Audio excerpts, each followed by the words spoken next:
on our planet. You may have seen our documentary on the Attack.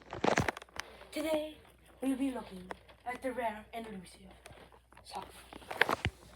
The sock monkey swings on his branch. Why did I say branch? For hours and hours, all day long.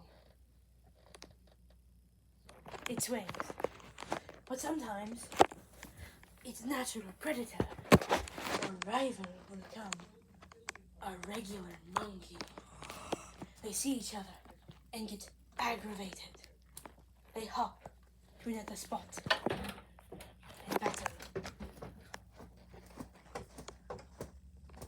The sock monkey normally wins and gets to feast. But on rare occasions, if the time is right, the regular monkey will win. Whoop-de-doo. That's the end. Like and subscribe if you don't want to end up like these two. Bye.